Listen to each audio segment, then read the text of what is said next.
The click of the bedroom door lock wasn't loud, but it echoed through my chest like a gunshot.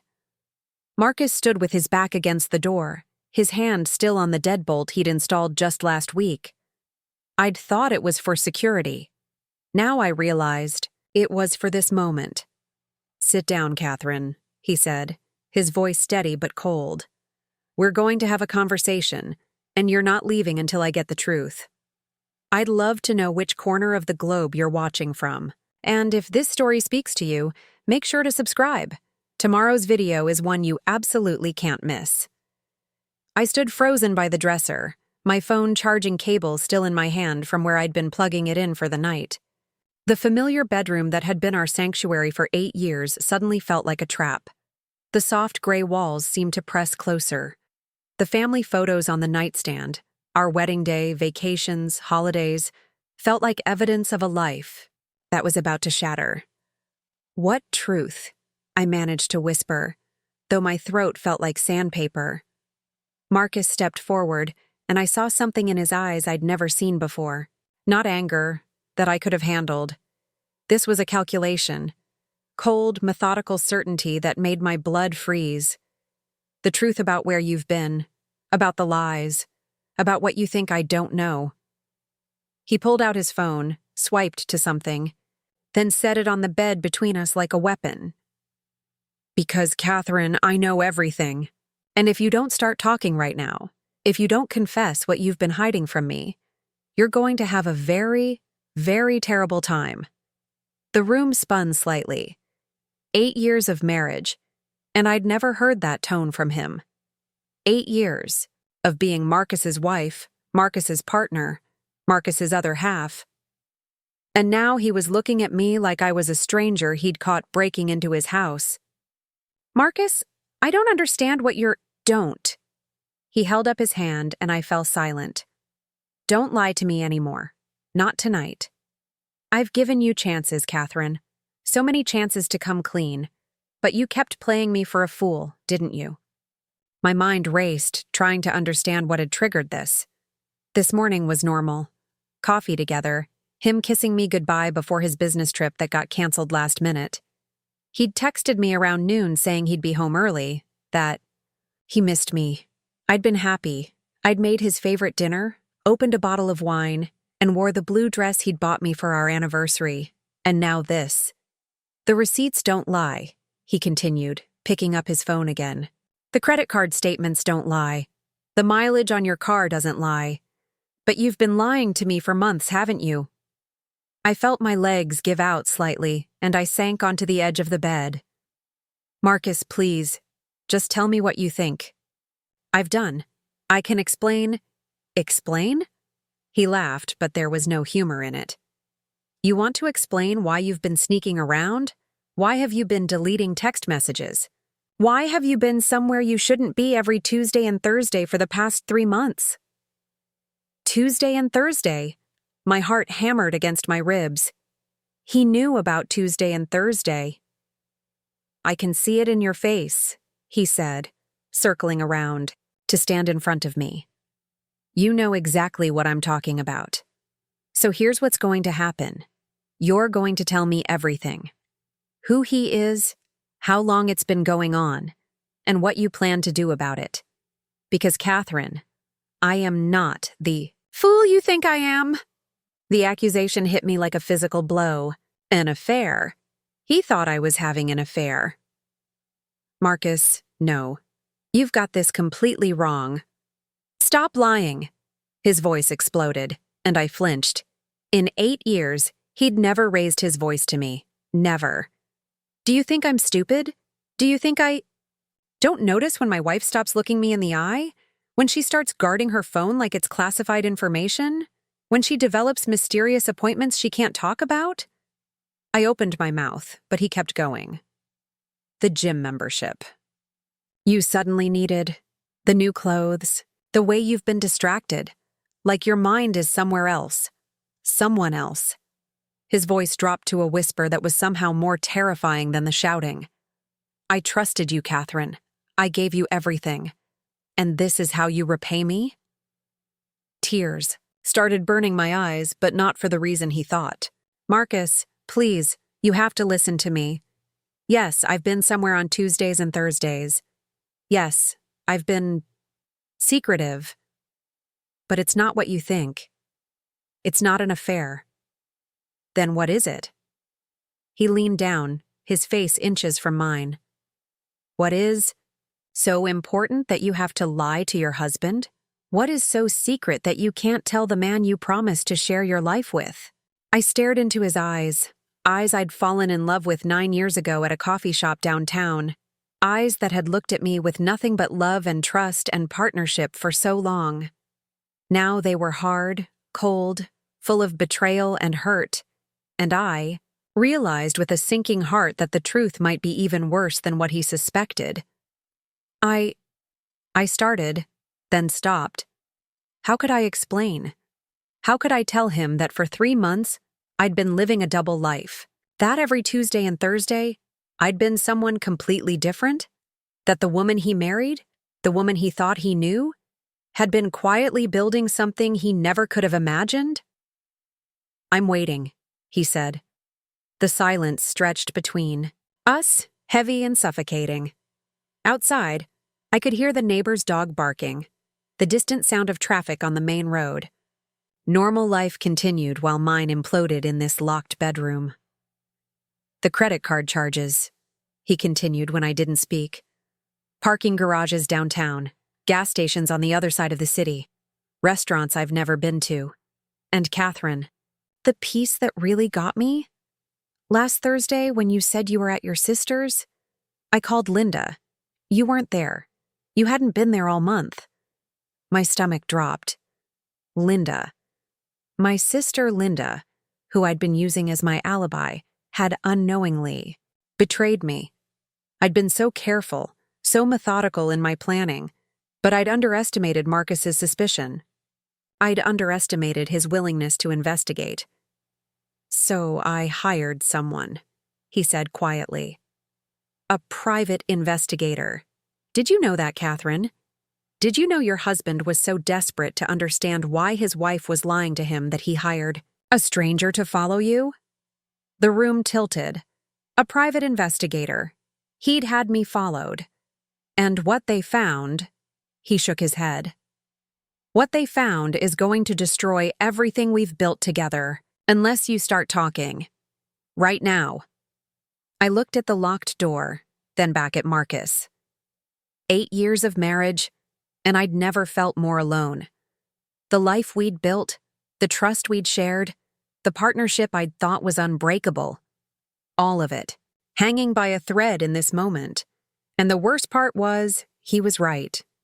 I had been lying.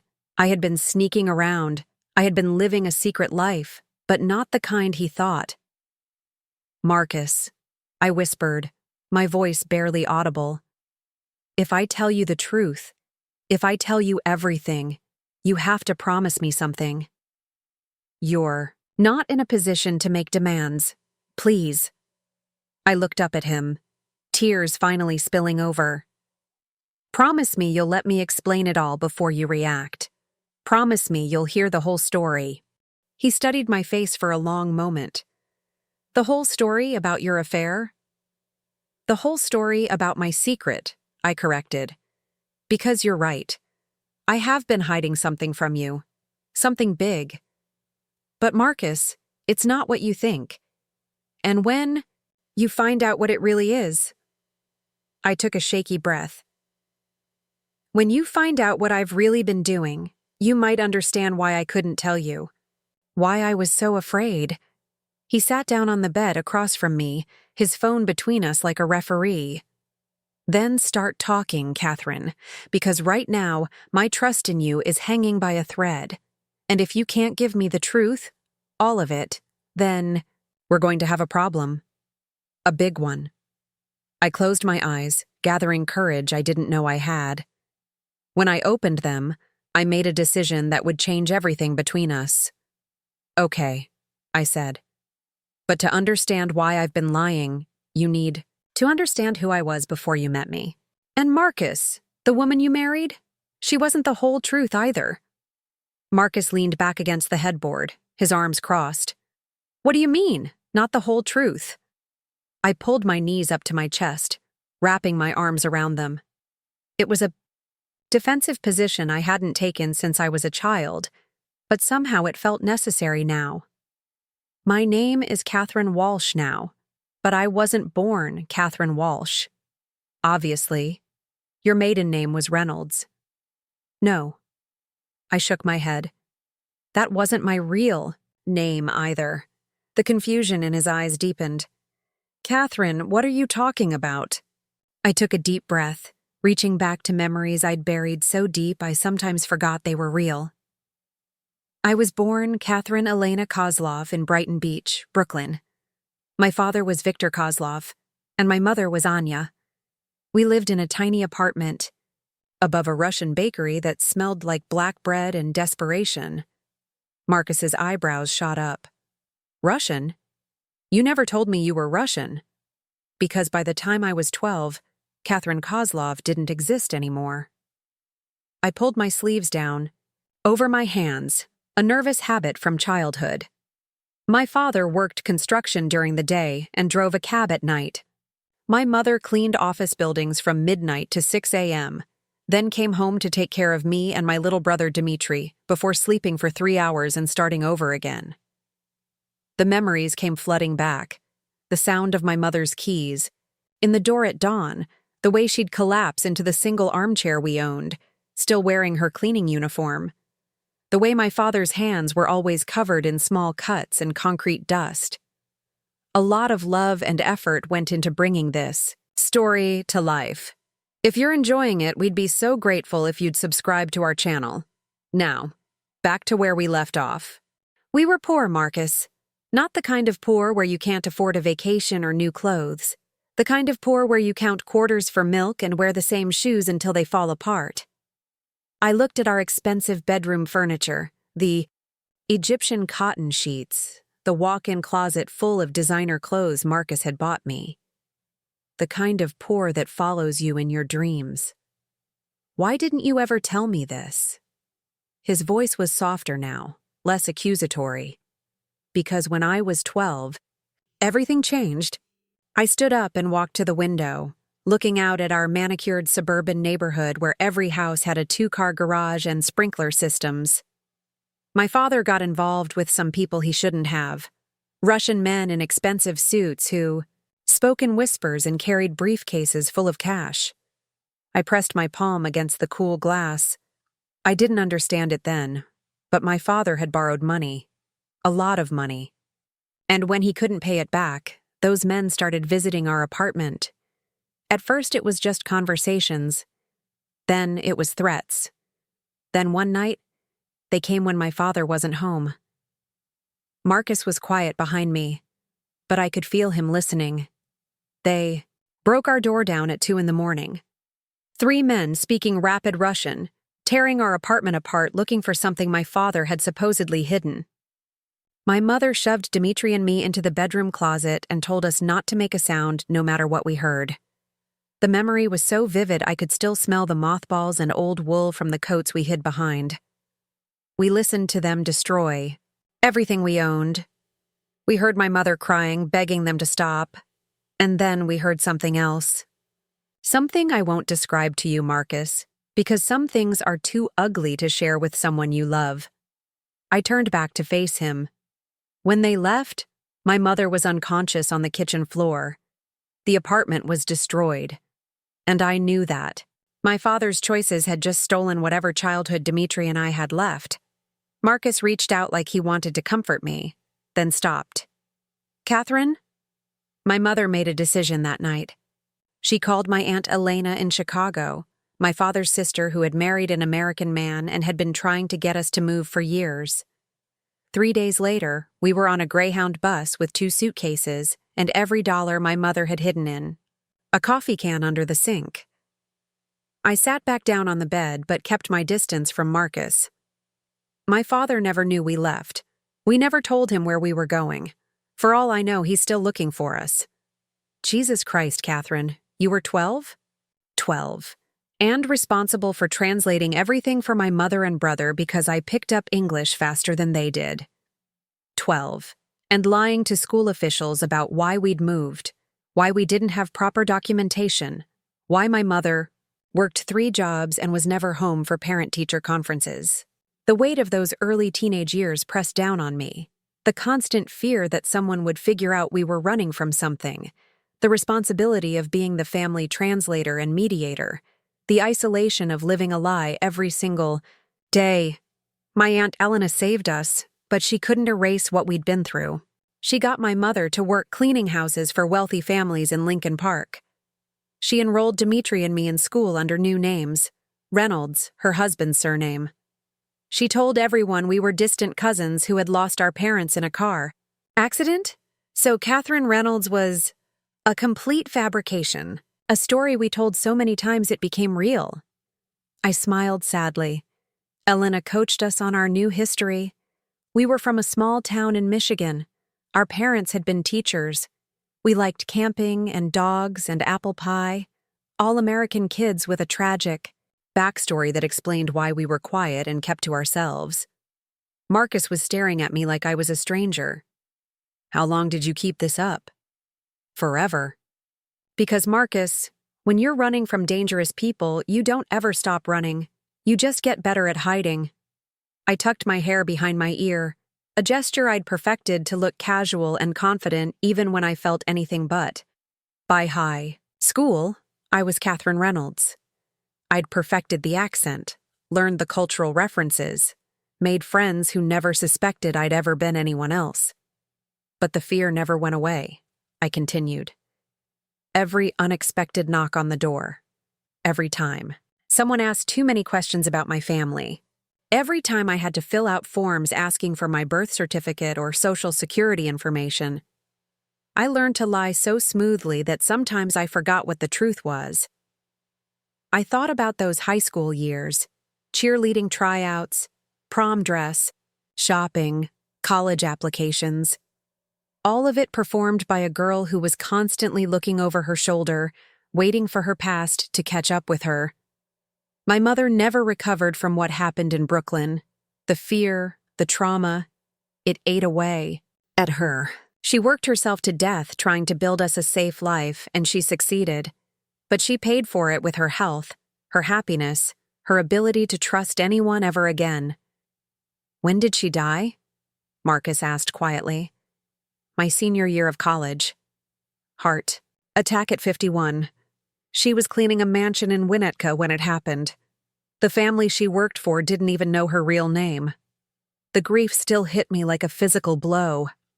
She died as Maria Reynolds, but she was buried as Anya Kozlov.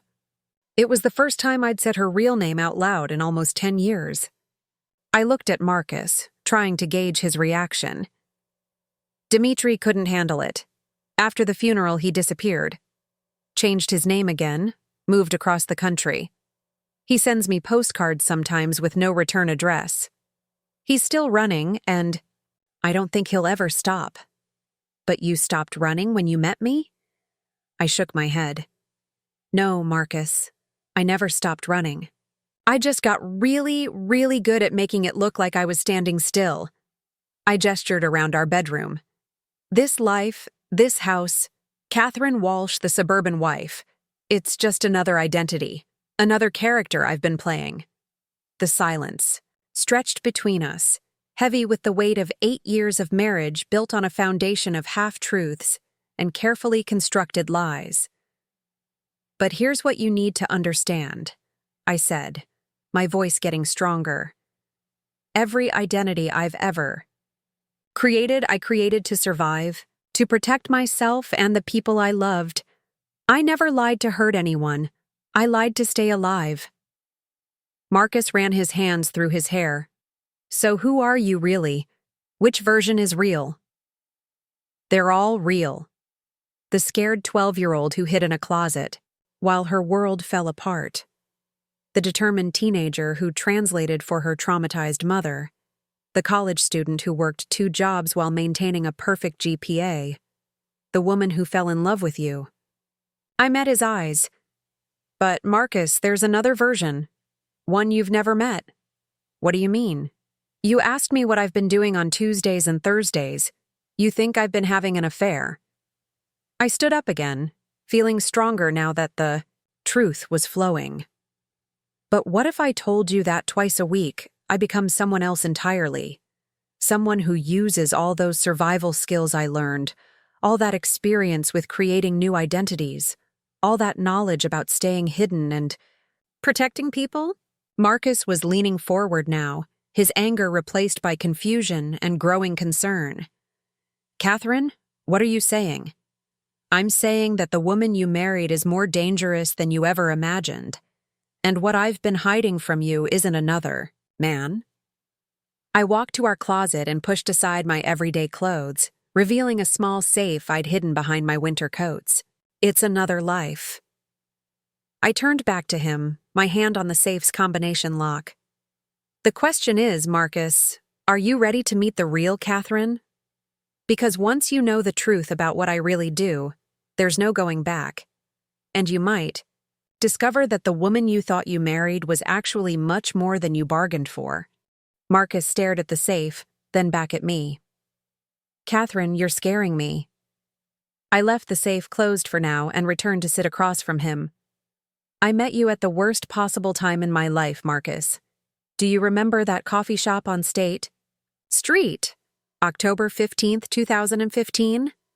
Of course I remember. You spilled your latte all over my laptop. I didn't spill it. I threw it. I watched his face change as I continued. I'd just gotten a call that my brother Dimitri was in the hospital in Seattle. Overdose. And I was sitting in that coffee shop, trying to figure out how to get to him without using my real name to buy a plane ticket, when you sat down at the table next to me. Marcus frowned. You threw your coffee? Why?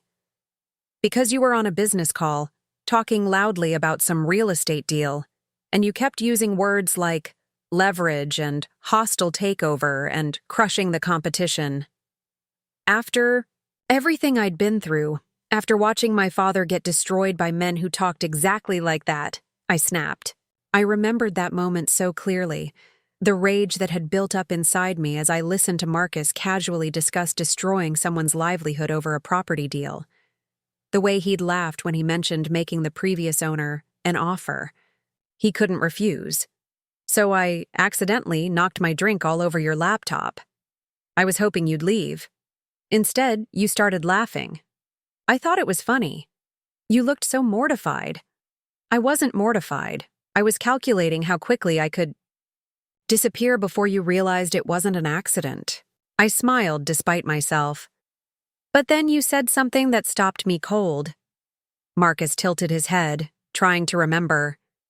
You said, "Don't worry about it. I probably deserved that for being such an ass on this call. Sometimes I hate the person I become when I'm working." I met his eyes. It was the first time I'd ever heard a man in a suit admit he might be wrong about something. And that's when you fell for me? No. That's when I decided you might be worth studying. I tucked my feet under me. See, Marcus, by then I'd gotten very good at reading people. Survival skill. And most men like you, wealthy, powerful, used to getting their way, they don't apologize. They don't show vulnerability. They definitely don't clean up their own messes. I remembered watching him meticulously dry off his laptop with coffee shop napkins, then ask the barista for towels to clean the table. He'd been wearing a $3,000 suit, but he'd gotten on his hands and knees to wipe coffee off the floor. But you did all of those things, and then you asked if you could buy me another coffee to apologize for whatever you'd said that made me slip. You were giving me an out, a way to save face. Most people would have demanded an explanation or gotten angry. So you said yes to the coffee? I said yes to the opportunity to figure out what kind of man you really were. I looked around our bedroom again, at the life we'd built together. For 3 months, I studied you like a research project. Every date, every conversation, every gesture, I was cataloging data about your character. Marcus looked hurt. That's not very romantic. It wasn't supposed to be romantic.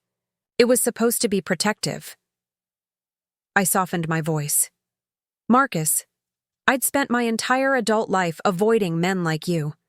Men with money and power, and the ability to destroy lives with a phone call.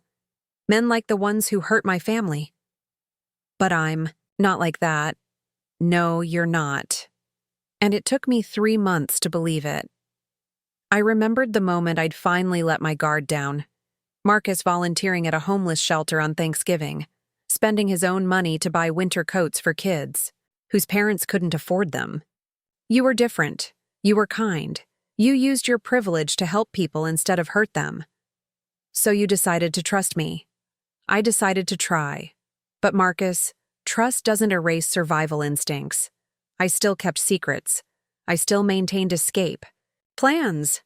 I still lived like someone who might need to disappear at any moment. Marcus was quiet for a long moment. What kind of escape plans? Bank accounts you didn't know about. Documents in other names. A storage unit across town with cash and clean credit cards.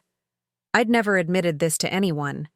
Even after we got married, even after I loved you more than I'd ever loved anyone, I still kept one foot ready to run. Jesus, Catherine, did you ever actually trust me? I trusted you with my heart, but I couldn't trust you with my life. There's a difference. I looked down at my hands. Because loving someone doesn't mean you stop being afraid.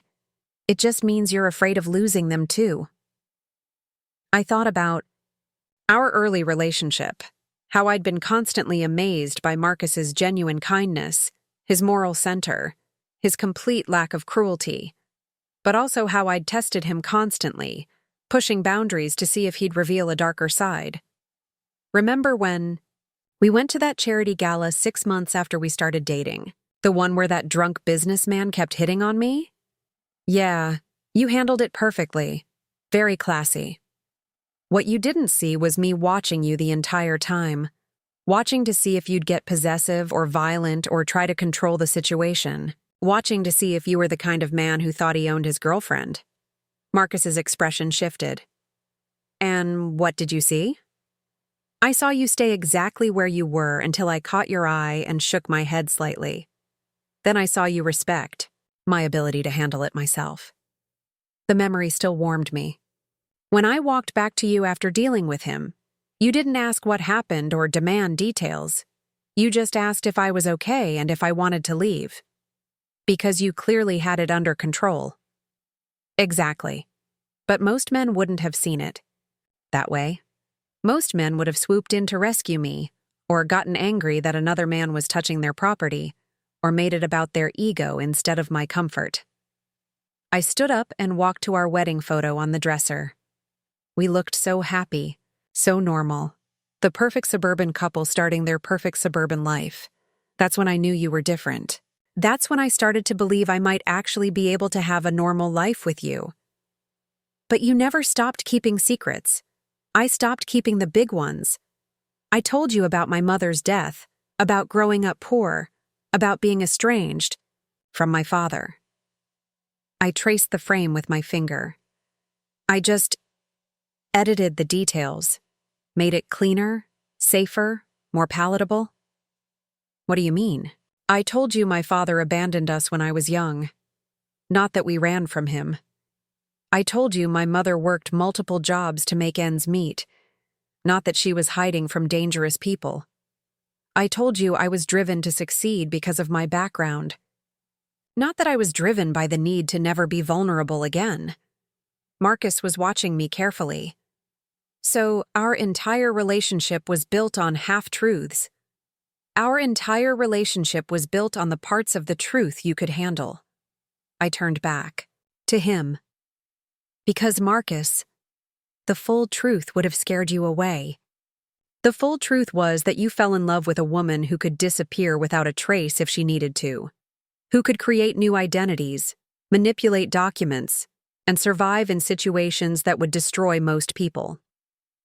Are you saying you're some kind of criminal? I'm saying I'm someone who learned skills most people never need to learn.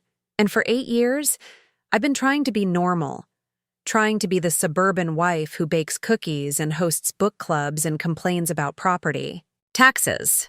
I gestured around our pristine bedroom. Look at this life, Marcus. Look at how perfect and safe and predictable it is. Our biggest problems are which restaurant to go to for date night and whether we should refinish the hardwood floors. What's wrong with that? Nothing's wrong with it. It's beautiful. It's everything I thought I wanted. I sat back down on the bed. But it's also suffocating. Because every day I wake up and pretend to be someone I'm not. Every day I suppress instincts and skills and parts of myself that kept me alive for 20 years. Marcus leaned forward. What are you trying to tell me? I'm trying to tell you that the woman you married was only half of who I really am. And 3 months ago, the other half woke up. What happened 3 months ago? I thought about that Tuesday in March when everything changed, when I'd been grocery shopping and noticed the man in the gray hoodie following me. When my old instincts had kicked in and I'd led him through the parking garage, confirming he was tailing me. When I'd confronted him and learned that someone from my past had finally found me. I got a message from someone who knew my real name, someone who knew about Brooklyn, about my father, about why we really left. I met Marcus's eyes. Someone who needed my help. What kind of help? The kind of help only someone with my particular background could provide. I stood up again, restless with the weight of 3 months of lies. Marcus, what if I told you there are people out there, women mostly, who need to disappear? Who needs new identities, new lives, new chances to escape from dangerous situations? Marcus was very still. Catherine, what if I told you that twice a week I help them, that I use everything I learned from running, from hiding, from creating new lives to help other people do the same thing? That's illegal. So is beating your wife nearly to death. So is trafficking teenage girls. So is forcing women into situations they can't escape from. My voice got stronger, more passionate. Marcus, the law doesn't always protect people who need protecting. Sometimes people like me have to step in. The room was silent except for the sound of our breathing. Marcus stared at me like he was seeing me for the first time. So when you disappear on Tuesdays and Thursdays, I become someone else. Someone who can forge documents, create safe houses, establish new identities, and move people to places where they can start over. I walked back to the safe in our closet. Someone who remembers what it feels like to be terrified and powerless, and who refuses to let that happen to anyone else if she can prevent it. Catherine, this is huge. This is dangerous. This could destroy everything we've built. No. I turned back to him. That's why I couldn't tell you. Because I knew you'd try to stop me. I knew you'd be afraid for me, for us, for our perfect little life. Of course I'd be afraid. Jesus Christ, Catherine. You're talking about operating outside the law, helping people disappear, dealing with dangerous situations. What if someone comes after you? What if they trace this back to us? And there it was, the fear I'd been dreading. Not fear for me, but fear of what my choices might cost him. What if they find our house, Catherine? What if they hurt you? What if they hurt me? His voice was rising again. I didn't sign up for this. I married a woman who wanted a normal life, not some vigilante who helps criminals disappear. They're not criminals, Marcus. They're victims. How do you know? How do you know every person you're helping isn't lying to you? How do you know you're not being used? I stared at him, seeing the fear and betrayal in his eyes, and realized that this was the moment I'd been dreading for 3 months. The moment when Marcus would have to choose between the woman he thought he married and the woman I really was.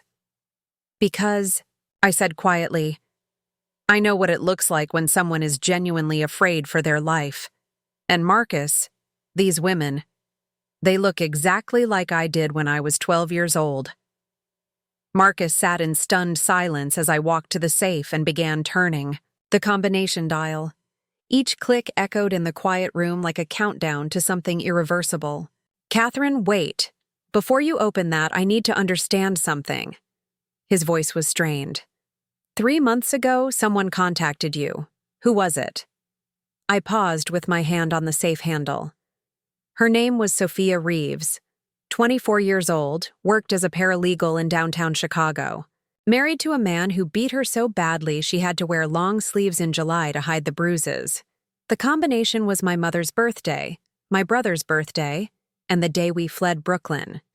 I'd never told Marcus those dates, even though we'd been married 8 years. Sophia found me through a network I didn't even know existed. Women helping women, passing information through encrypted channels, building escape routes that leave no digital footprints. I opened the safe and pulled out a tablet I'd kept hidden for months. She'd heard about Catherine Kozloff, the girl who disappeared with her family and never got found. Marcus stared at the tablet. How did she know that name? Because I wasn't the only one who ran. Marcus, there are more of us than you'd think, women who had to erase themselves to survive. And some of us have been quietly building something. I powered on the tablet, revealing an interface that looked nothing like any social media or normal website. Dark background, encrypted messaging, user handles instead of real names. It looked like something from a spy movie. This is called the Sanctuary Network. It's been operating for 6 years, completely under the radar. Women who've escaped dangerous situations helping other women do the same. I scrolled through dozens of messages, each one a cry for help from someone desperate enough to trust strangers with their lives.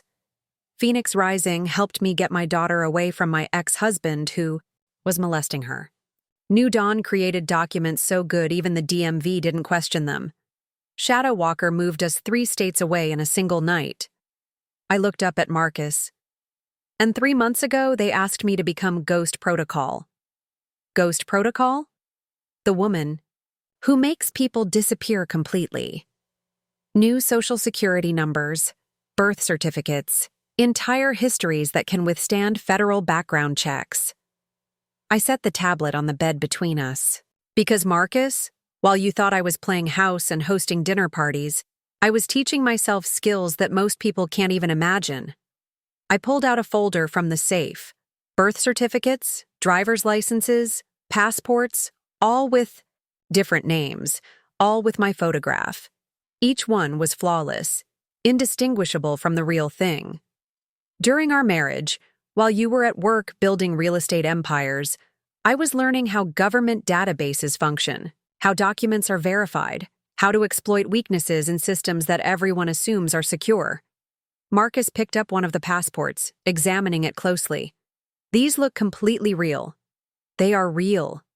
As real as the database entries that support them anyway. I sat down across from him. I spent 2 years learning graphic design, ostensibly for a hobby. Remember how I said I wanted to take those online courses? He nodded, still staring at the documents. I wasn't learning to design wedding invitations, Marcus. I was learning typography, paper grain, security features, holographic overlays. I was reverse engineering every document the government issues. I pulled out another folder, this one filled with floor plans, security schedules, and surveillance photos. While you thought I was shopping or getting my nails done, I was chasing buildings, learning guard rotations at government offices, mapping delivery schedules for document supplies. Jesus Christ, Catherine, you've been planning this for 2 years? I've been preparing for this my entire life. But yes, for the past 2 years, I've been actively building infrastructure. I opened my laptop, not the one I used for normal household things, but a custom-built machine with encryption software that made government systems look vulnerable. Every Tuesday, I don't go to yoga class. I go to a co-working space downtown under the name Rachel Morrison. I've maintained that identity for 18 months. Credit history, employment records, apartment lease, everything. Marcus was looking at me like I was a stranger. You have another apartment? I have 3 apartments, Marcus. Rachel Morrison lives in Logan Square. Elena Vasquez has a place in Pilsen. And Catherine Kozlov maintains a safe house in Aurora. I pulled up financial records on the laptop. Each identity has its own bank accounts, credit cards, and employment history. Each one pays taxes and has a social media presence that goes back 5 years. How did you pay for all this? Very carefully. Small amounts diverted from our joint.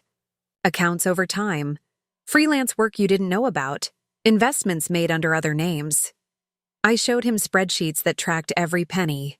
I never took enough for you to notice, but over 2 years, it added up to a substantial operational budget. Marcus was staring at the numbers. $47,000? $47,000 in liquid assets, but the network is worth much. More than that. I scrolled through encrypted communications. I have contacts in 12 states now. Women who can provide safe houses, transportation, new documents, job placement, medical care without questions asked. This is a criminal organization. This is a survival network. I leaned forward. Marcus, in the past 3 months, I've helped 19 women disappear from dangerous situations. 19 women who would be dead if they'd trusted the legal system to protect them. I pulled up case files, photos, stories, outcomes. Lisa Chen, whose husband was trafficking her to his business associates. The courts gave him supervised visitation with their daughter because there wasn't enough evidence of abuse. I gave Lisa new identities for both of them and moved them to Oregon. Marcus looked sick. What about the father's rights? What about the daughter's right not to be sold for sex? My voice got sharp. Marcus, the legal system is designed by people who've never been hunted. It moves slowly, requires proof that victims often can't provide without dying, and assumes that everyone has the luxury of waiting for justice. I scrolled to another case. Maria Santos, 17 years old, whose family was forcing her into marriage with a man who'd already raped her twice. Because it was arranged and cultural, the authorities said there wasn't much they could do. So, you helped her run. I helped her disappear the night before the wedding. She's in college now in Vermont, studying to be a nurse. I met his eyes. Her family has no idea where she is, and they never will. But these women have families, lives, connections. They have abusers, Marcus. They have people who claim to love them while destroying them. I pulled up message after message from women begging for help. Read these. Tell me these women have any choice except to disappear or die. Marcus scrolled through the messages, his face growing paler with each story, women beaten, raped, threatened, stalked, women whose own families sold them, women whose husbands promised to kill them if they ever left. The Tuesday and Thursday schedule was perfect, I continued. Regular enough to maintain my cover identities, but not so frequent that you'd get suspicious. Tuesday was document creation and logistics. Thursday was transportation and placement. Gym membership? There is no gym membership. I use a 24-hour facility as a mail drop under the name Elena Vasquez. The new clothes were uniforms for different jobs my identities held. The mysterious appointments were meetings with contacts, surveillance runs, and document pickups. I showed him photos from my phone, but not the phone he knew about. A second device I kept hidden, filled with images of government buildings, security cameras, guard stations. Every federal building. In Chicago, I know their schedules. Every courthouse, every DMV office, every Social Security Administration building. I know when they change shifts, when they're understaffed, when their computer systems go down for maintenance.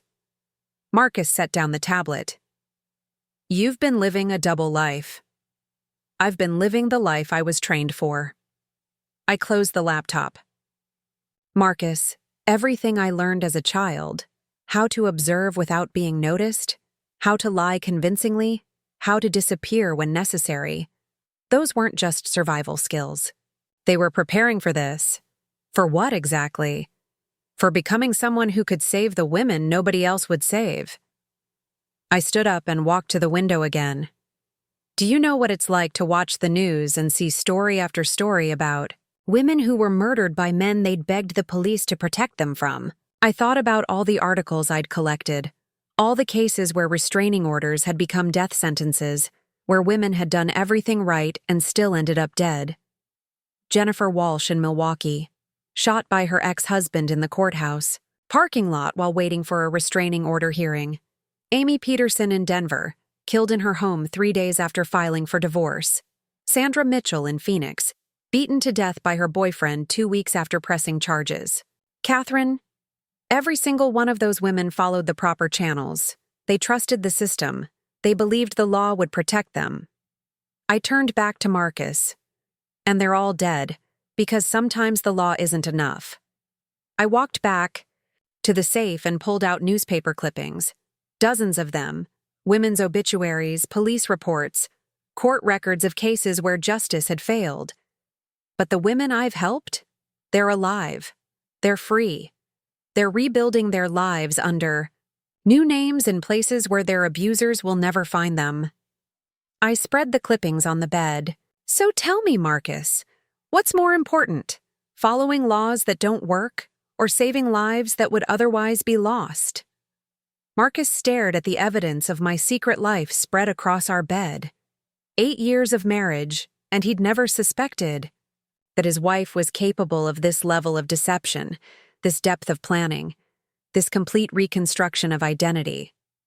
The private investigator you hired, I said quietly. What exactly did he find?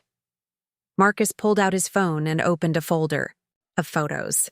He followed you to the co-working space in Logan Square, photographed you going into an apartment building in Pilsen, documented your meeting with various women in coffee shops and parking garages. I looked at the surveillance photos, me as Rachel Morrison, me as Elena Vasquez, me conducting business under identities Marcus had never suspected existed. He got license plate numbers for 3 different cars you've been driving. None of them registered to you or to us. Marcus scrolled through more photos. He documented you visiting a storage facility, a mail center, and what appears to be a fake ID operation in Chinatown. It's not fake. It's an alternative. I sat back down. Marcus, those photos prove I've been living a double life. But they don't prove I've been unfaithful to you. No, they prove something worse. Marcus set down his phone. They prove you've been lying to me about who you are for our entire marriage. They prove you're involved in illegal activities that could send you to prison and destroy everything we've built. They prove I've been saving lives. They prove you've been putting both of us in danger without my knowledge or consent. His voice was rising again.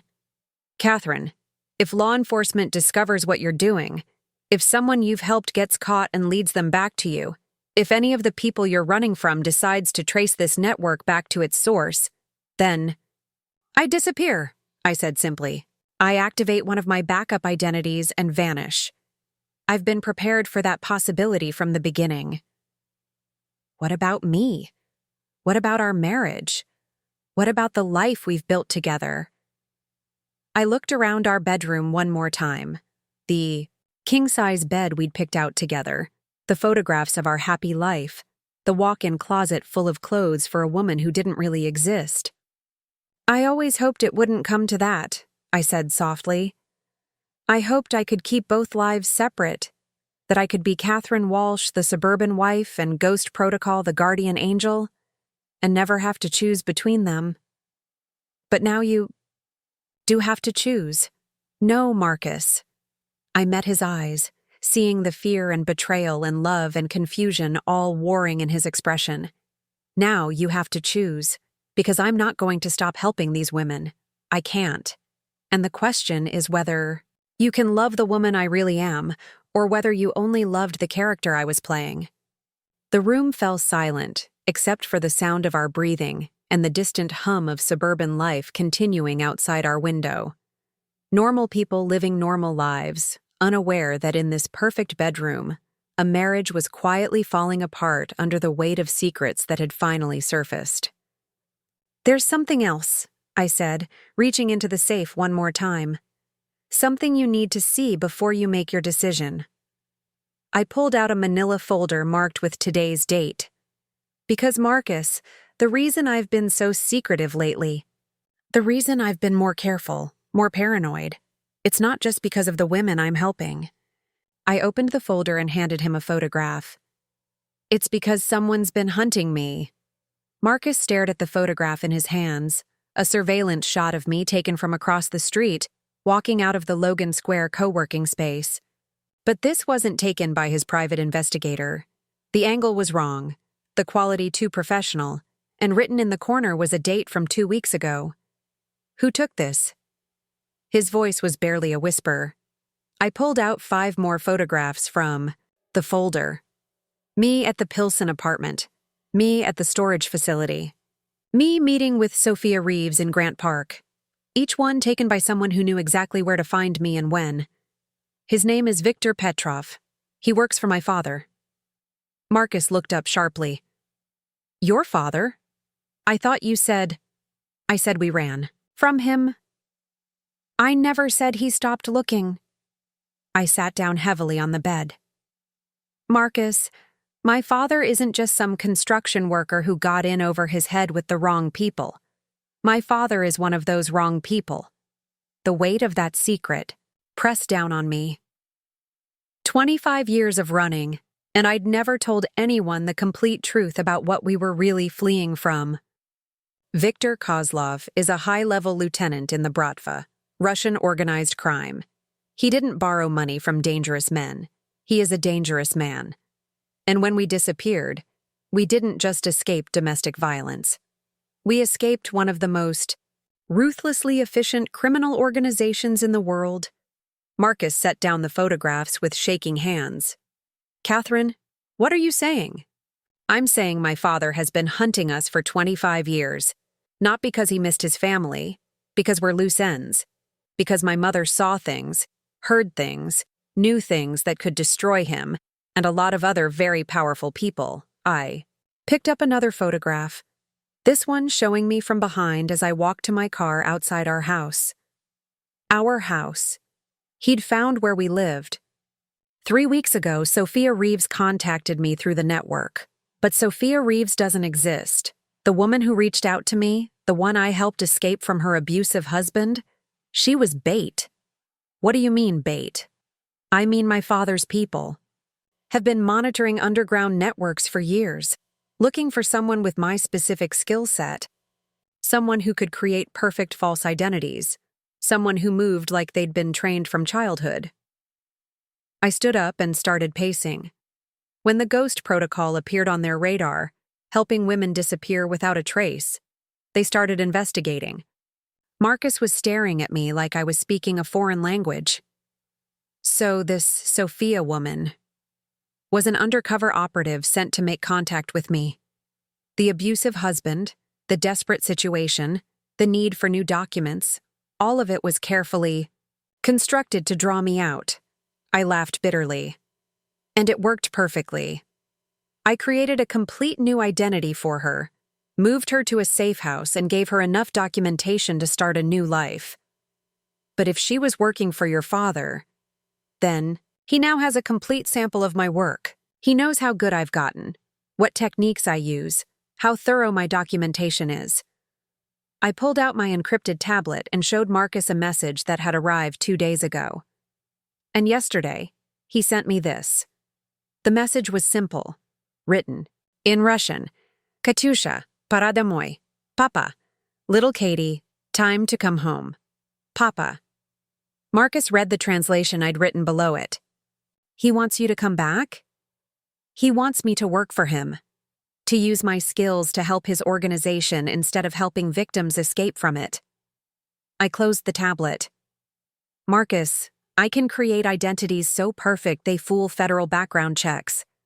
I can move people across international borders without triggering any security systems. I can make someone disappear so completely they might as well have never existed. And that's valuable to criminals. That's invaluable to criminals. Especially criminals who need to relocate assets, witnesses, money, or themselves when law enforcement gets too close. I walked to the window and peered through the blinds. My father has been building an empire for 25 years, but now he's getting older, and the FBI is getting smarter. He needs someone with my particular talents. Marcus stood up abruptly. We need to call the police. And tell them what? That my criminal father wants to recruit me into his criminal organization? I turned back to him. Marcus, I've been operating outside the law for 3 months. The Sanctuary Network has helped dozens of women disappear illegally. I have forged documents, created false identities, and moved people across state lines without proper documentation. But you were helping people. That's not how the FBI will see it when they discover I'm Viktor Kozlov's daughter. I sat back down on the bed. They'll assume I've been working for him all along. They'll assume the entire network is a front for organized crime. The look of dawning horror on Marcus's face told me he was beginning to understand the scope of the situation we were in. But it's not true. You haven't been working for him. Can you prove that? Can you prove that Catherine Kozlov, who disappeared at age 12 and has been living under false identities ever since, isn't exactly who the FBI would expect her to be? I pulled out the last document from the safe, a letter that had arrived yesterday, postmarked from Brighton Beach. He's given me a deadline, 1 week to contact him and agree to terms. If I don't, I handed Marcus the letter. If I don't, he stops trying to recruit me and starts trying to eliminate the security risk I represent. Marcus read the letter, his face growing paler with each line. It was written in perfect English, professional and polite, like a business proposal. But the subtext was clear. Come work for us or disappear permanently. Catherine, we have to run. We have to leave tonight, go to the FBI, enter witness protection. We? I looked at him carefully. Marcus, there is no we in this scenario. If I run alone. If I disappear alone. You have a choice here that I don't have. What do you mean?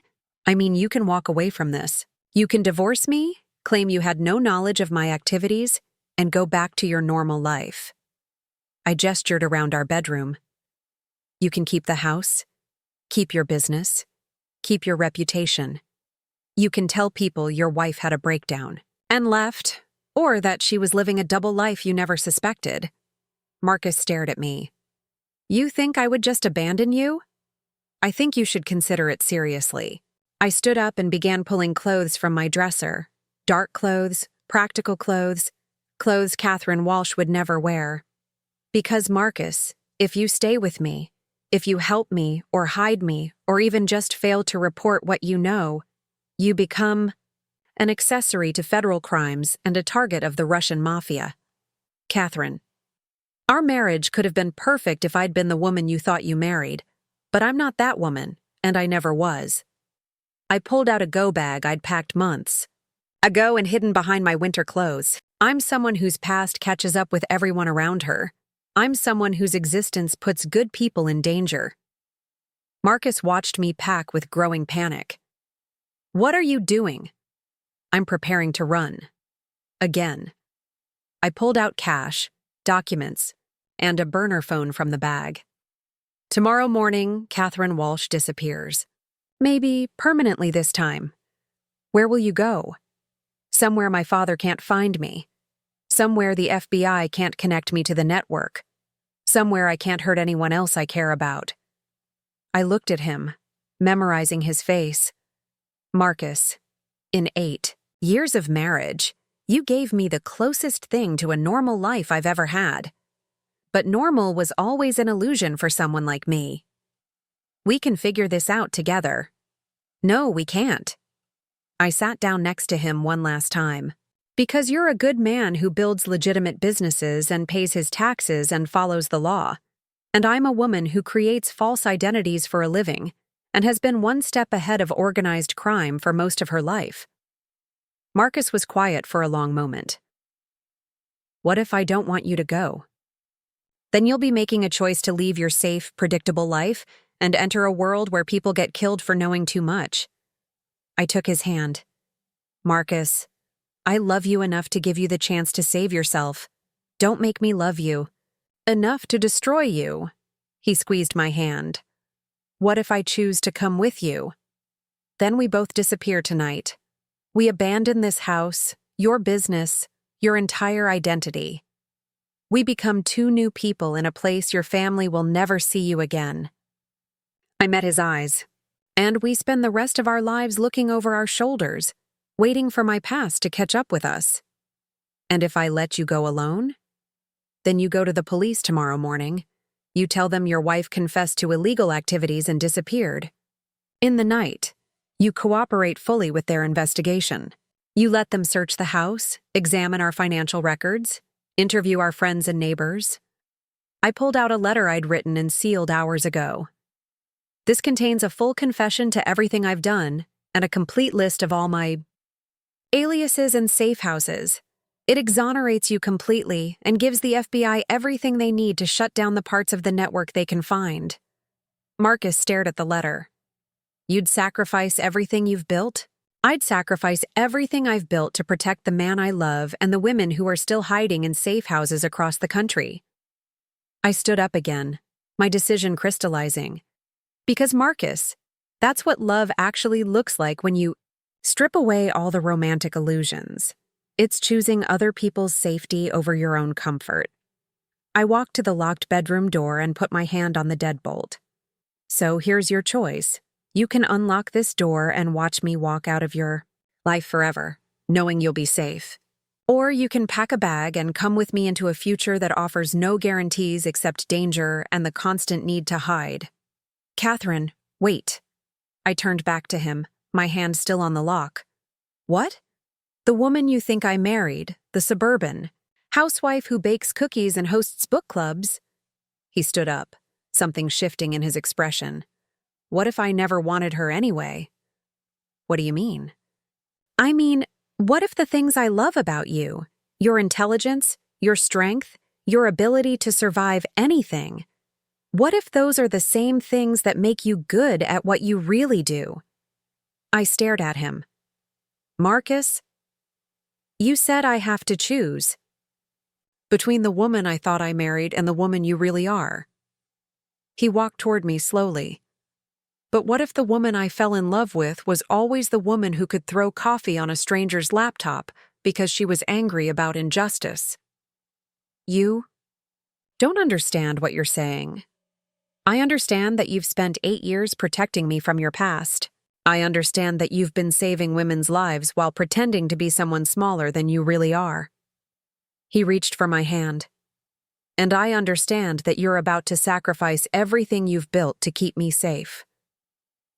Because I love you, then let me love you back.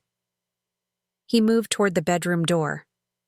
Let me love the real Catherine, the one who fights for people who can't fight for themselves, the one who turns survival skills into salvation for others. I felt tears starting to burn my eyes. Marcus, if you come with me, there's no going back, no more safe suburban life, no more predictable future. Maybe I don't want to be predictable. He put his hand over mine on the door lock. Maybe I want something extraordinary. For a moment, we stood there together, our hands on the lock that separated us from whatever came next. 8 years of marriage, and this was the first time Marcus was seeing the woman he'd actually chosen to love. Are you sure? I whispered. I'm terrified, he admitted. But I'm more terrified of spending the rest of my life wondering what would have happened if I'd been brave enough to choose you. I turned the lock and opened the door. On the other side was the hallway leading to our normal life. Our kitchen, our living room, our perfect suburban existence. Or we could walk through it together into something neither of us could predict. Or control. Then pack light, I said. Because Catherine and Marcus Walsh disappear tonight, and whoever we become next starts now. 6 months later, I stood in a coffee shop in Portland, Oregon, watching the morning news with a mixture of satisfaction and sadness. The headline read, International Human Trafficking Ring Dismantled. FBI Credits Anonymous Tip. Marcus, now David Chen, according to his flawless new identification, sat across from me reading a newspaper. To anyone watching, we were just another couple grabbing coffee before work. They couldn't see the encrypted tablet hidden in my purse or the fact that we'd spent the last 20 minutes coordinating the rescue of 3 women from a trafficking operation in Nevada. "You did it," Marcus said quietly, not looking up from his paper. "They actually arrested him." On the television screen, I watched FBI agents lead Victor Kozlov out of a restaurant in Brighton Beach in handcuffs. My father looked smaller than I remembered, older, diminished by the orange jumpsuit and restraints. But his eyes still held the cold calculation that had terrified me as a child. 37 counts of racketeering, human trafficking, money laundering, and conspiracy, the reporter continued. The arrest came after an extensive investigation sparked by detailed intelligence provided by an anonymous source with intimate knowledge of the organization's operations. Marcus glanced at me. "How does it feel?" "Strange." I sipped my coffee, a different blend than the one Catherine Walsh used to prefer. Everything about our new life was different, carefully constructed to distance us from our past selves. I spent 25 years running from him, and it turns out the best way to stop running was to turn around and fight. The fight hadn't been easy. Those first few weeks after leaving Chicago had been a masterclass in paranoia and survival. Marcus had struggled with the constant movement, the careful planning required for every interaction, the weight of living under a false identity. "I used to think you were paranoid," he said, folding his newspaper. "All those backup plans, escape routes, false identities. Now I understand you weren't paranoid enough. We'd spent 2 months moving through safe houses. I'd established under various identities, never staying anywhere more than 3 days. Marcus had to learn skills I'd been perfecting since childhood. How to pay for everything in cash, how to avoid security cameras, how to change your appearance subtly enough to fool facial recognition software. But more importantly, he'd learned to see what I saw when I looked at the world. Not a safe suburban landscape where problems were solved through proper channels, but a hunting ground where predators stalked victims and the law often protected the wrong people. The Bratva connection was the key, I said, watching the news. Coverage continue. When I gave the FBI everything I knew about my father's operations, it opened up investigations they'd been trying to crack for decades. The anonymous tip had been more than just revenge. It had been a strategic decision calculated to protect not just Marcus and me, but the entire sanctuary network and every woman we'd helped disappear. 43 women, I murmured, thinking about the files we'd compiled. 43 women he trafficked or sold or traded like property. And those are just the ones I could prove. Marcus reached across the table and squeezed my hand. And now they're going to be safe. Some of them. The ones who are still alive. I closed my eyes, briefly thinking about the women who hadn't survived long enough to be rescued. But you're right. It's over. Finally. On the screen, the news had moved to related arrests. My father's associates, corrupt officials who'd been taking bribes, the entire network that had seemed untouchable when I was 12 years old and hiding in a closet. "There's something else," Marcus said, pulling out his phone. "Something you need to see." He showed me an encrypted message that had arrived through channels only a few people knew how to access. "Ghost Protocol, this is Phoenix Rising. The network is safe. All operations continue under new leadership. Your father's arrest has freed 17 additional women from trafficking situations. You saved us all. Sarah." I stared at the message, emotion tightening my throat. Sarah Martinez had been one of the first women I'd helped through the Sanctuary Network. Now she was running it, using skills I'd taught her to continue the work I'd started. "They don't need me anymore," I said. "They never needed you. They needed what you taught them." Marcus put his phone away. There's a difference. He was right. In the 6 months since we'd disappeared, the network had grown exponentially. Women I'd trained were training others. Safe houses I'd established were being replicated in new cities. The protocols I'd developed were being refined and improved by people who understood the work from personal experience. Diana Torres has created a pipeline from Mexico, I told Marcus, scrolling through updates on my tablet. Julia Kim has established connections with anti-trafficking organizations in Southeast Asia. Rebecca Jackson is working with Native American tribes to help women escape domestic violence on reservations. And they're all using variations of your techniques. Better than my techniques. I felt a pride I'd never experienced before, not for my own accomplishments, but for what other people had built using tools I'd given them. They're innovating, improving, adapting to new situations. I pulled up a secure database that tracked successful operations. In 6 months, the expanded network had helped 137 women disappear from dangerous situations. Some had been moved across state lines. Others had been relocated internationally. All of them had been given new identities that would withstand the kind of scrutiny that might have exposed them to their abusers. Look at this, I said, showing Marcus a recent case file. Amanda Foster in Detroit created an entire pipeline for helping women escape honor killings. She's working with a team of lawyers, safe house operators, and document specialists to move women from traditional communities into mainstream American society. Marcus read over the details. This is sophisticated. This is what happens when victims become experts, when people who've lived through these situations take control of the solutions. I closed the database. The network doesn't need a mysterious ghost protocol anymore. It needs leaders who can operate in the light. So what do we do now? I looked around the coffee shop. Young professionals heading to work, college students studying, retirees reading newspapers, normal people living normal lives in a city where nobody knew our real names or what we'd sacrificed to be here. Now, we figure out who David and Elena Chen want to be, I said. Over the past 6 months, Marcus had surprised me repeatedly. The man I'd thought needed protecting had turned out to be remarkably adaptable. He'd learned to forge documents almost as skillfully as I could. He'd established new business connections under his false identity. He'd even helped me coordinate several rescues, using his natural charm and business acumen to gain access to information we needed. I've been thinking about that, he said, about what kind of life we want to build. And I want to keep helping people. Not through underground networks or illegal operations, but through legitimate channels. He pulled out a business card with his new name on it.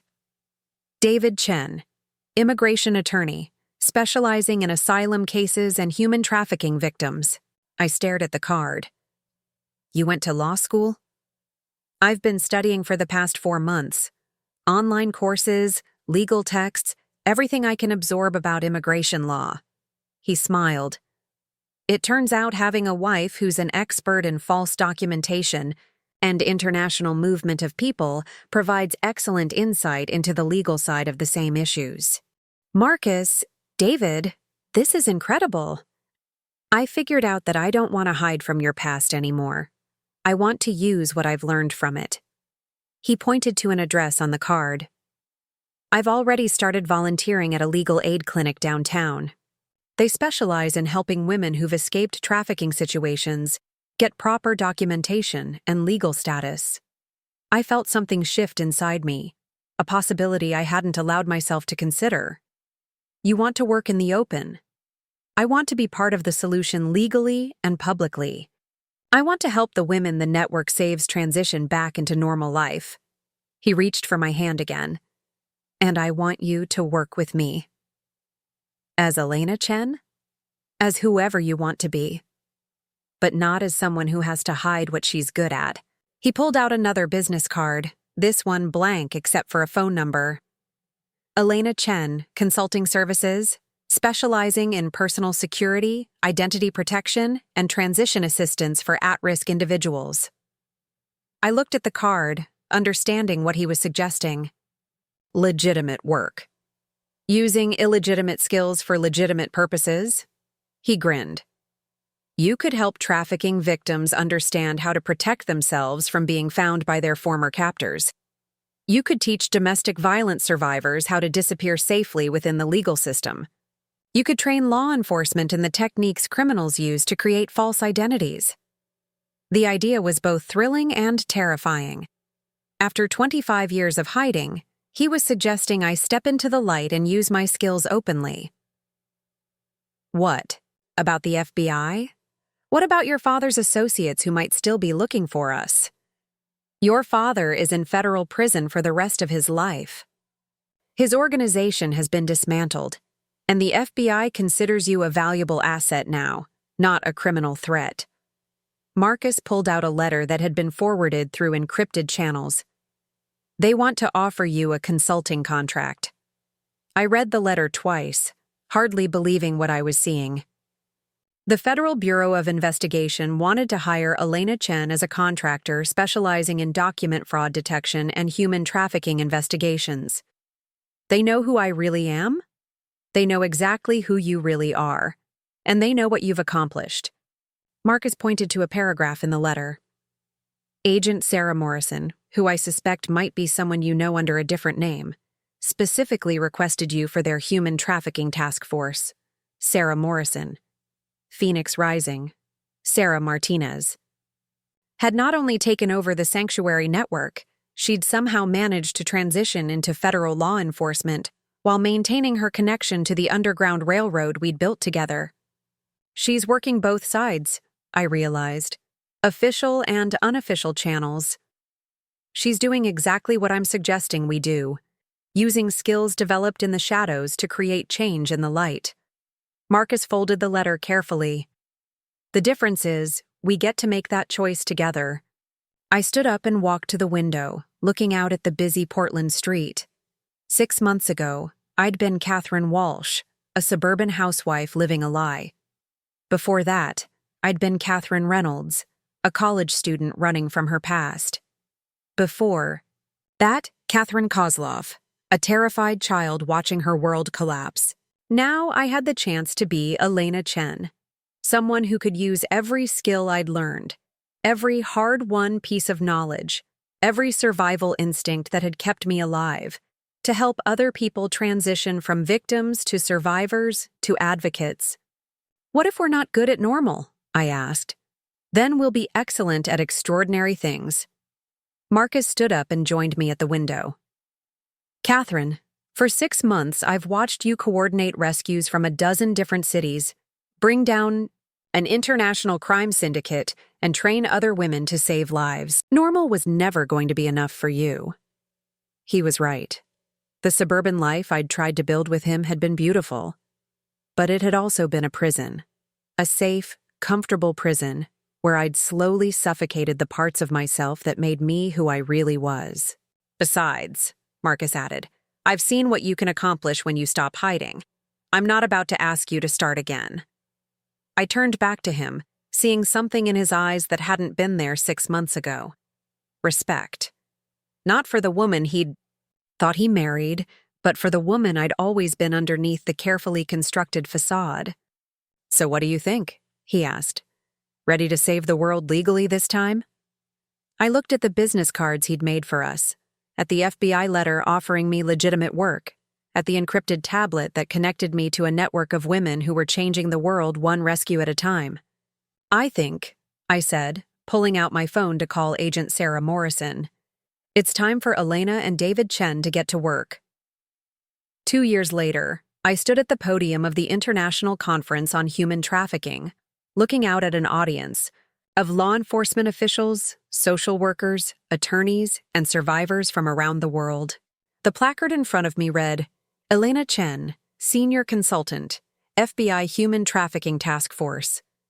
Behind me, a presentation slide displayed statistics that would have been impossible 2 years ago. Underground Railroad to Legal Sanctuary, 847. Successful transitions, 23 international trafficking networks dismantled, 0 recaptures. The woman I used to be, I began, my voice carrying clearly through the auditorium, would never have imagined standing here today. Not because she lacked the skills or knowledge to be helpful, but because she believed her value came from staying invisible. In the front row, Marcus, David, smiled at me with the pride of someone who had watched me transform from a woman hiding her capabilities to one showcasing them on an international stage. Next to him sat Sarah Martinez, now Deputy Director, of the FBI's Human Trafficking Division, wearing the kind of confident smile that said she'd always known this day would come.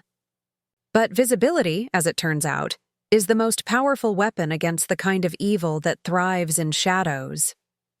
I clicked to the next slide, showing a map of the United States dotted with green pins, each one representing a safe house, legal, aid center, or transition facility that had grown out of the original sanctuary network. What began as a desperate attempt to help one woman escape domestic violence has evolved into a comprehensive support system that bridges the gap between emergency rescue and long-term recovery. The audience was rapt, many of them taking notes. I could see reporters in the back, social media specialists documenting the conference in real time, academics recording presentations for future study. A far cry from the encrypted communications and coded messages that had characterized my work just 2 years earlier. The Phoenix Protocol, I continued, clicking to reveal the name Marcus and I had chosen for our legitimate operation, represents a fundamental shift in how we approach victim assistance. Instead of viewing survivors as people who need to be hidden, we train them to become leaders in their own recovery and advocates for others still trapped. I thought about the journey that had brought me to this moment. After accepting the FBI consulting contract, I'd spent 18 months developing training programs that taught law enforcement how to think like the criminals they were trying to catch, how to recognize sophisticated false documentation, how to trace digital footprints through encrypted networks, how to identify signs that someone was living under a constructed identity. But more importantly, I'd worked with Sarah and her team to create legal pathways for the kind of transitions the underground network had been facilitating illegally. Witness protection programs specifically designed for trafficking victims, expedited immigration processes for women fleeing honor violence, legal name changes that couldn't be traced through normal channels. The key insight, I said, advancing to a slide showing before and after photos of women who had transitioned through our programs, was understanding that the skills needed to survive underground are the same skills needed to rebuild above ground. The difference is whether we're teaching those skills in the shadows or in the light. Marcus had been right about the power of legitimacy. When we'd started working within the legal system instead of around it, doors had opened that I'd never imagined existed. Federal funding for safe house operations, international cooperation agreements for cross-border rescues, academic research partnerships that helped us refine and improve our techniques. Today, the Phoenix Protocol operates in 43 states and 12 countries.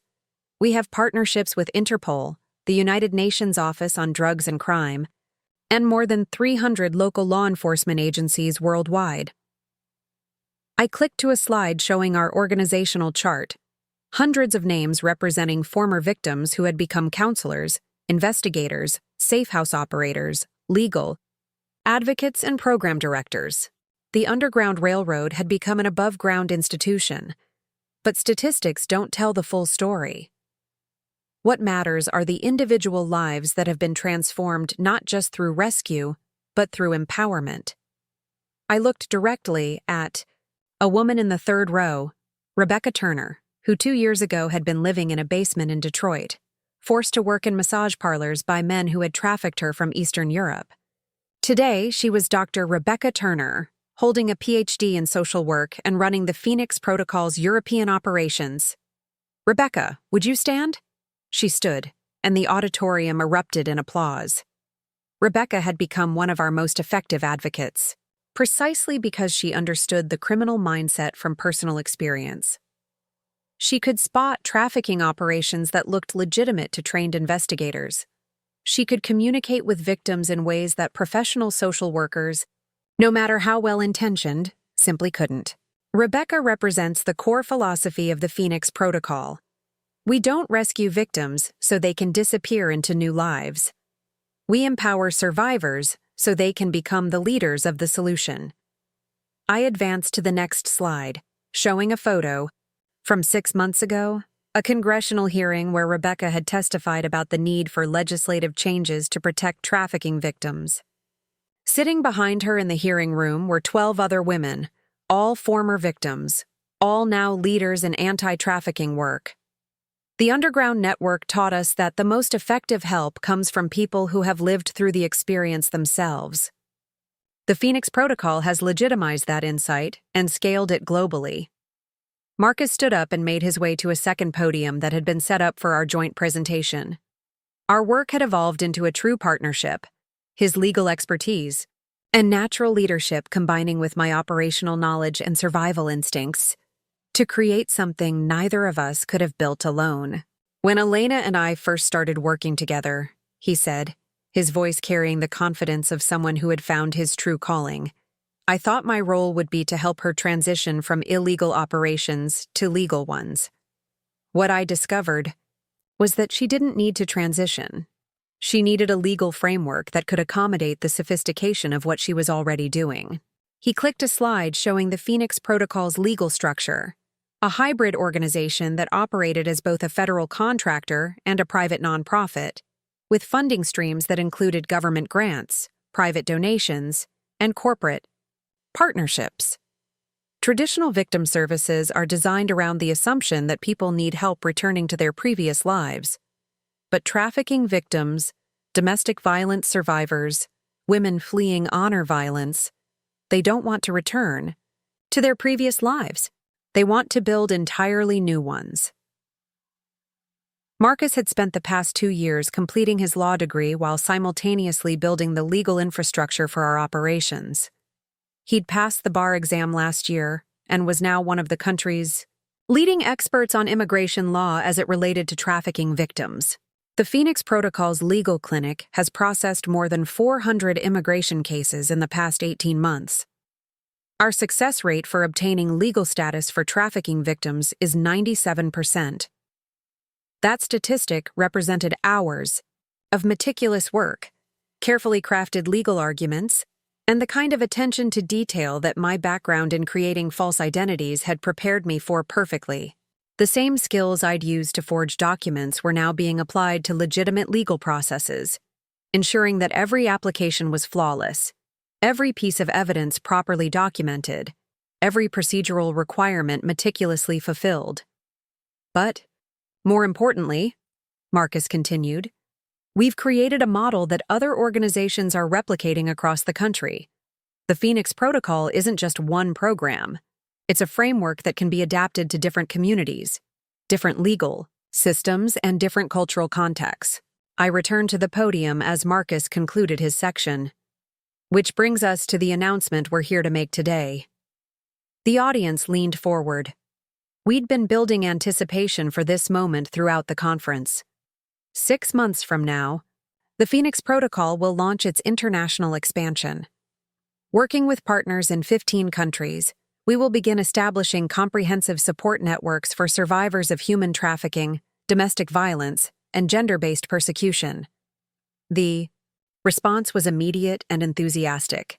Applause, cheers, people standing to show their support. But what moved me most was seeing the faces of the survivors in the audience. Women who had transitioned from victims to advocates, who were now positioned to help build these networks in their home countries. This expansion is possible because of the leadership development work we've been doing over the past 2 years. Every international program will be run by a survivor. Every safe house will be operated by someone who has lived through the experience of needing to disappear and rebuild. I clicked a slide showing photographs of women from around the world, our new international directors. Maria Santos from Guatemala, who had escaped forced marriage and was now establishing our Central American operations. Lin Wei from China, who had survived labor trafficking and was building our Asian network. Fatima Hassan from Somalia, who had fled honor violence and was developing our Africa program. These women represent the true legacy of what began as a simple underground network. They prove that the most powerful response to systematic oppression is systematic empowerment. Marcus rejoined me at the podium. Elena and I often get asked about our personal story, how a suburban couple became the founders of an international anti-trafficking organization, how someone with my background in real estate development ended up specializing in immigration law. I smiled, thinking about how inadequate any simple answer would be. How could we explain that our marriage had been saved not by learning to trust each other, but by learning to trust ourselves? That our greatest strength as a couple came from each of us becoming more fully who we really were?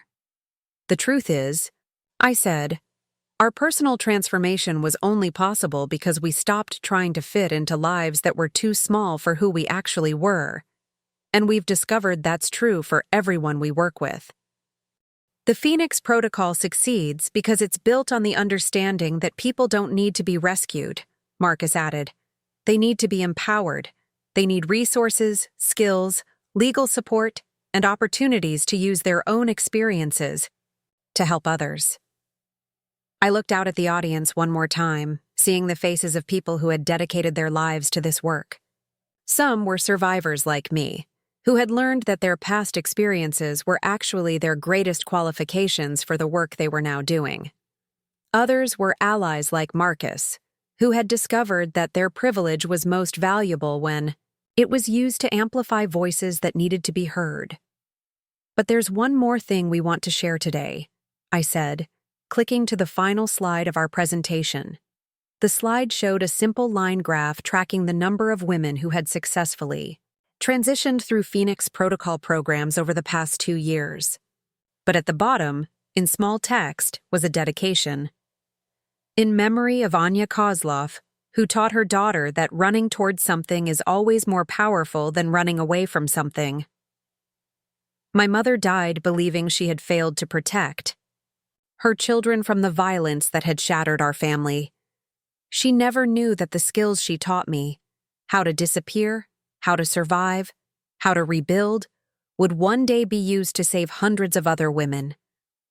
My voice caught slightly, emotion overwhelming me as I thought about how proud my mother would have been to see what her desperate escape had ultimately made possible. The greatest honor of this work is knowing that every woman we help is carrying forward the legacy of every woman who helped us. The underground network that saved my family eventually became the legitimate organization that is saving families around the world. Marcus put his hand on my shoulder as I concluded. The woman who once hid in a closet while her world fell apart is now standing in the light, helping other women step out of their own closets and into their own power. The standing ovation lasted for several minutes, but what I remembered most clearly was the moment afterward, when Sarah Martinez approached the podium and whispered, "Phoenix Rising would be proud." That evening, Marcus and I walked through downtown, Portland, past the coffee shop where we'd planned our first legitimate operation, past the legal aid clinic where he'd started volunteering, past the office building that now housed the Phoenix Protocol's national headquarters. "Do you ever miss it?" he asked. "The underground work? The secrecy?" I considered the question seriously. I miss the adrenaline sometimes, the feeling of operating in the shadows, outsmarting people who thought they were untouchable. But, I don't miss feeling like I had to hide who I was to be valuable. I don't miss believing that my past made me too dangerous to love. I took his hand. And I definitely don't miss wondering whether the person I loved could handle the truth about who I really was. Marcus squeezed my hand. "You know what I realized today, listening to you speak?" "What?" "I realized that the woman I fell in love with in that coffee shop 8 years ago wasn't Catherine Walsh or Catherine Reynolds or even Catherine Kozlov.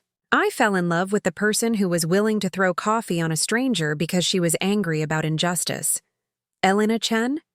The part of you that was always going to find a way to fight for people who couldn't fight for themselves. The part that refused to accept that some people don't matter." He stopped walking and turned to face me. "I just got lucky that you decided I was worth fighting for, too." We stood there in the middle of the sidewalk, two people who had chosen each other, not despite our complicated truths, but because of them. Around us, the city continued its evening rhythm. People heading home from work, couples meeting for dinner, students hurrying to evening classes. Normal life, continuing around us while we built something extraordinary together. So what's next? Marcus asked. I pulled out my phone and showed him the encrypted message that had arrived that morning. A new case, a new woman who needed help disappearing from a dangerous situation. But this time, instead of operating in the shadows, we could offer her something the underground network never could. A path not just to safety, but to becoming a leader in her own right. Rebecca Turner wants to recommend us for the UN's Special Rapporteur Committee on Human Trafficking, I said. Apparently, they need consultants who understand how criminal networks operate. Marcus grinned. International consulting work, very legitimate, I agreed, and very necessary. As we walked toward our car, I thought about the journey that had brought us to this moment. From a 12-year-old girl hiding in a closet to a woman standing at international podiums. From a man who had wanted a simple suburban life to someone who had chosen complexity and purpose over comfort and predictability. The Phoenix Protocol would continue growing, helping more women transition from victims to survivors to leaders. Our international expansion would create networks that could respond to crises we hadn't even anticipated yet. And somewhere, other women were probably developing their own underground networks, preparing to step into the light when the time was right. But tonight, I was simply Elena Chen, walking through Portland with my husband David, planning our next case and looking forward to whatever challenges tomorrow would bring. The woman who had once needed to disappear had finally learned how to appear exactly as she was meant to be. Looking for more? We've got 2 amazing stories ready for you right on screen. If this one touched you, these are absolutely worth your time. Click to watch them now. And hey, subscribe and hit that bell to never miss our latest uploads.